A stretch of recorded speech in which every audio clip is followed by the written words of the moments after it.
Well, on this very cold morning, here we are in January in a cave that has had many names over the years.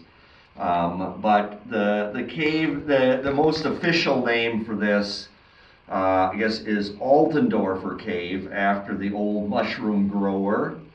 It's a German name. Many of these mushroom caves were operated by Germans or other ethnicities involved. Of course, it was initially founded by a Frenchman, Mouchenot. Then you had Italians like Basiglia, and so Altendorfer was another immigrant family came along, decided to grow mushrooms here.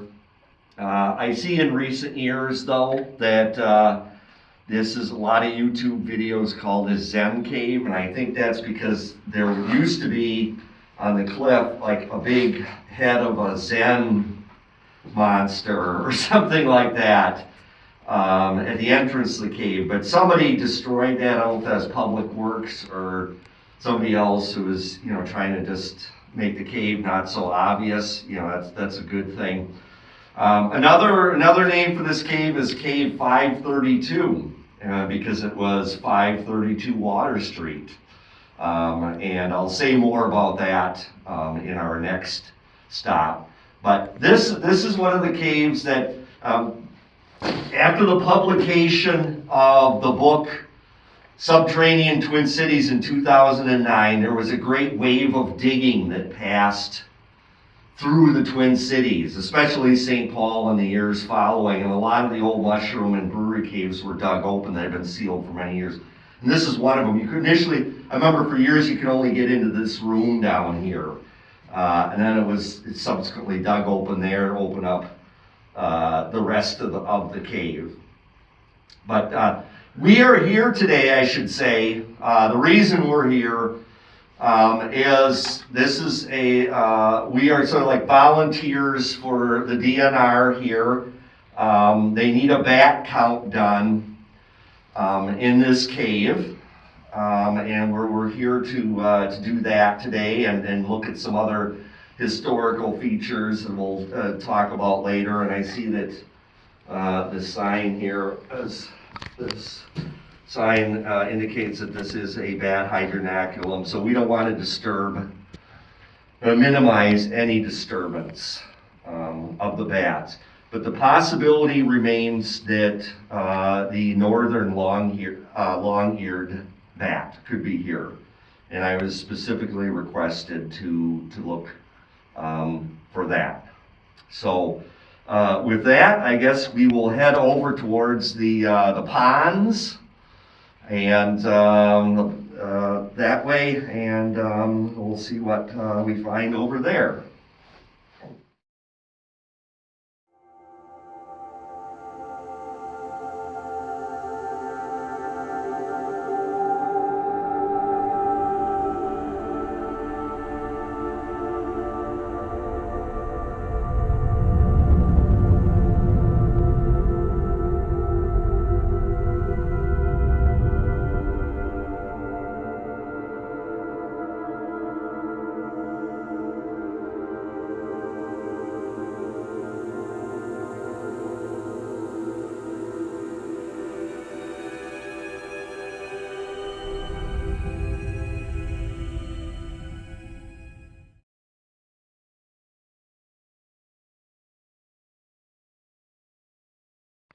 And here we are at the cave, one of the cave lakes in Altendorfer Cave.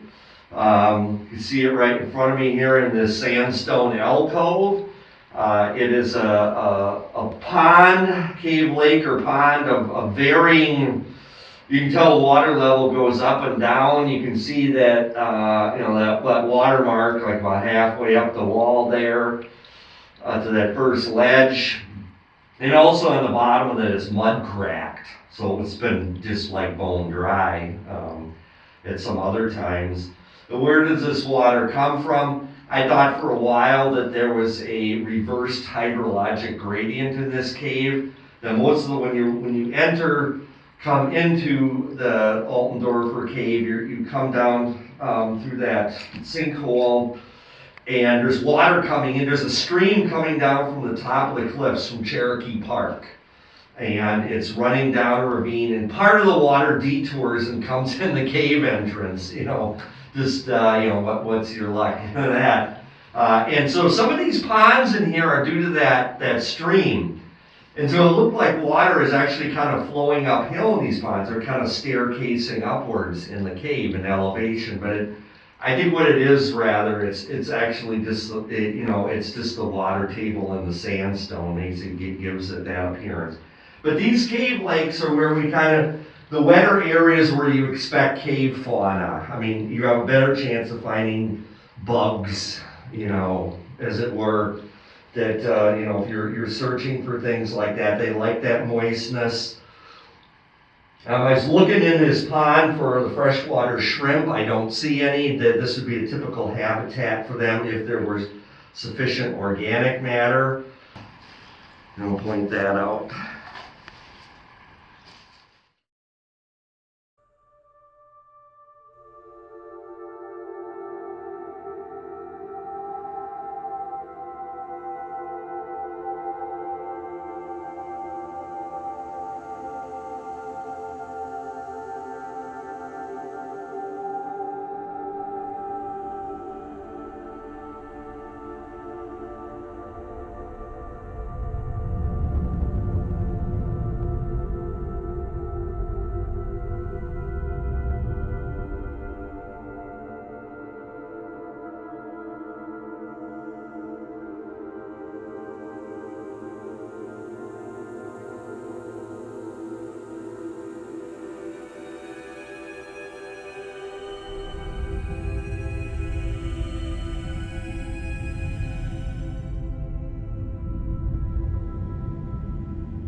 Well, we've made it to the party room in Altendorfer Cave, and it is festively decorated for the Christmas of 2023, although that was a few weeks ago.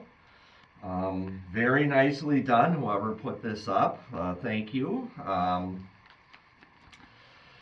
We come here, however, to discuss a little more serious topic. And that is that this cave was unfortunately ground zero for the deaths in Mushroom Valley, because we've heard of many people getting killed and injured. It's not a huge number, honestly, but it tends to make the news disproportionately, so it seems like it's a big deal. So 1984, May of 1984 was the first collapse that killed somebody along Water Street, and that was the Zielinski death, very tragic, and his friend was quadriplegified in the same disaster. Apparently, this big chunk of the roof came down. Very, very tragic sort of event. But one of the things about this is it leads me to believe, from having reviewed the newspaper coverage and stuff, that we've been sold a load of bull about this cave, actually. Because you read in the clippings that after the tragedy, there was this demand from the public, from the parents, that, as always under the tragedy, something needs to be done about this. And it seems what happened is that Public Works came here, and they realized they wouldn't be able to demolish the entire cave or something, so they just, they said the cave was sealed in the newspaper clippings. But we've come down here and we find all kinds of debris, like this big chunk here, all the stuff behind me. This is from the High Bridge. This is debris from when the High Bridge was knocked down in 1985. So a whole year after the death, when it was claimed in the newspapers that the cave was sealed, it was apparently wide open. They wouldn't have been able to bring that debris in here, right? And so part of our goal today, in addition to the continuing DNR bat count that we're doing here, is to kind of map out this debris and get an idea about, what did happen down here. It does appear that it was a piece of public works theater from the 1980s. That is, say that they, realizing that they couldn't destroy this cave completely as everyone demanded, they kind of went out, brought in some big earth moving machinery. It looked like something was getting done. And really all they're doing is just kind of superficially covering over entrances, and they probably realized that at the time. Another thing that we're going to be looking at today is this barrel chute off to my right. And that's kind of a mysterious thing, isn't it? Because I already said this was the Altendorfer mushroom cave. Why would you find a barrel chute, of all things, in a mushroom cave? And what it turns out when you look into the history is that there's actually more to this cave than you realize. There was a much earlier phase. It wasn't just Altendorfer. If you go back in the old city directories, 1885, you can find that there was actually a what was known as the Reichau Brewery Cave here. So they were brewing beer, they were lagering, and this is an example of one of their barrel chutes. Now, as someone pointed out, how would a barrel chute operate? Coming down, bouncing down those steps. It doesn't really work that way. Yet these steps that you see going up there, those were carved in there by just the people who carved the passage. And then what you would have is you'd set like wooden rails in there, like a keg chute nowadays. And so it wouldn't be bouncing down these stairs, just be coming down. But all that superstructure, all that stuff, all that's of course long since rotted away or been taken away. And so we don't see that anymore. So I guess we're going to, the plan is, I guess, maybe someone's going to go up there, take their lives and go up there and have a look. It does look kind of hairy, actually. Maybe check out the top and see if we can, just verify that was indeed that this was the barrel chute associated with the Reichau Brewery in the 18. It would obviously makes this cave very much older than we thought it was.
Well, we're making our way through the cave. to continue with our bat count. And this stop is just to show you um, the debris field, as it were. These gigantic chunks of the old High Bridge from 1985, and of course, on construction sites nowadays, demolition sites, they chew this stuff up and recycle it basically. But apparently back then it wasn't a big practice, and so we got like big. Got all this rebar sticking out. Sometimes it's hard to figure out what some of these pieces are. And then there's still relics of when they pushed this in here.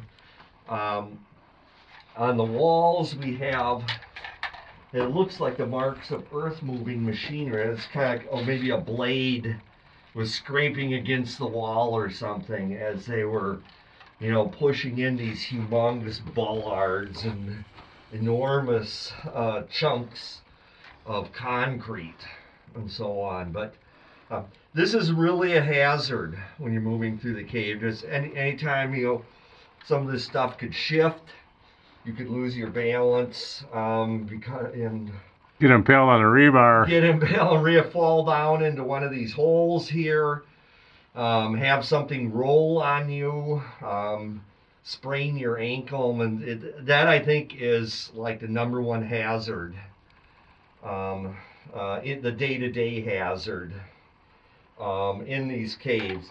For other hazards, I got my gas meters here, so we're monitoring a lot of things, carbon monoxide, oxygen levels, the temperature, that sort of thing. 55 degrees Fahrenheit. It's warmed up a lot it's warmed up a full 10 degrees Fahrenheit since we were at where the entrance is. So there is quite a temperature gradient in here. That's going to impact where the bats are found. They like to be in areas that are a little bit cooler than you might expect, because they got to get down. Temperature has to be low enough that they can actually get into hibernation. So if it's really toasty warm, you won't find hibernating bats at that part of the cave. Well, I'm going to continue here and head off towards the bat chamber.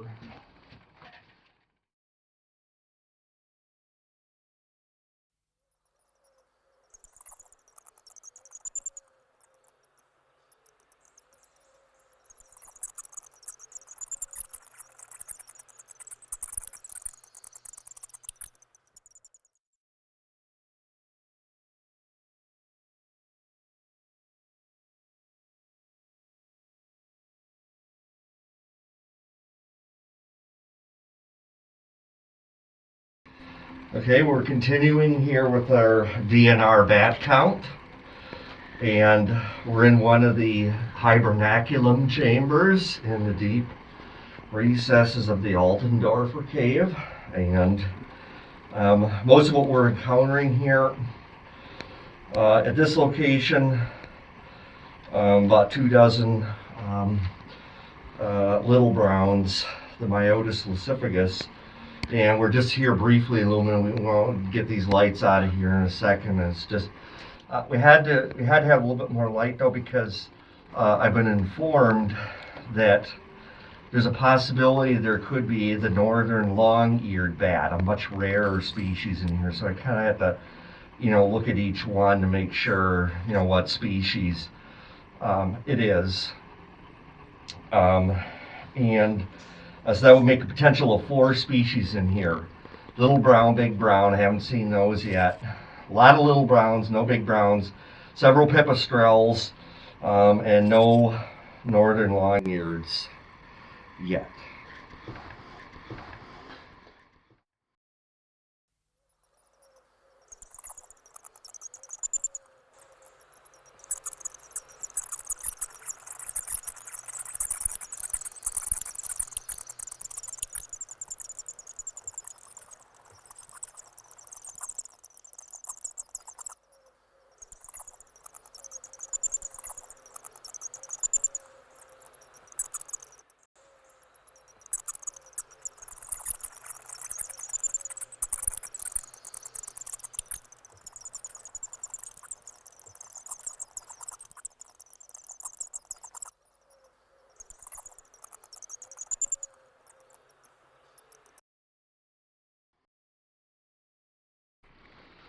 Okay, well, we've completed our survey here today of the readily accessible passages in Altendorfer Cave. And I would have to say that about half of them are filled with various fills. It could be dirt, large amount of course, the high bridge debris. Another technique used by Public Works in recent years, just to close the minor openings where you don't actually need a lot of machinery, where it's been dug open, is what I call bicycles and barbed wire. And this is where who knew that stolen bicycles were a good thing to seal a cave with, but we see them at many of these entrances. They just get dumped in, I assume, by Public Works or the Parks, Parks and Rec department. And supposedly then that is that forms a seal to the cave, and it's kind of a joke. So we've also completed our volunteer bat count for DNR purposes. As we've seen more than we thought we would. I went over some of the numbers a while ago, and that is, that's a good thing, because something called white nose syndrome since 2007 has descended on the eastern North America, where our bats are, when they're in hibernation, their respiratory system becomes full of a white fungus, and it just kind of, the hyphae stick out of the bat's nose, and it's called white nose, and it's killed off so many hibernating bats. So to see any is an encouragement, and we've made absolutely every effort to not to disturb them as we came through here. Did not, just for the record, did not see any of the northern long-eared bats, which would be quite rare if we did see that here. That would be quite a record, but didn't see any of those today.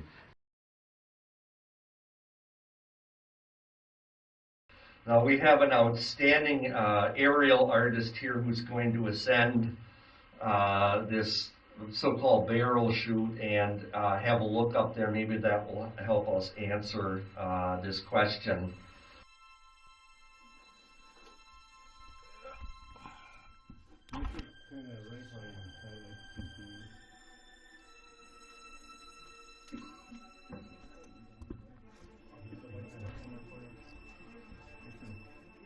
And such things as like whether there's an opening to the surface at the top that sealed, but if there had been an opening up to the ground surface at what time, at some the side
Oh, there's a tunnel.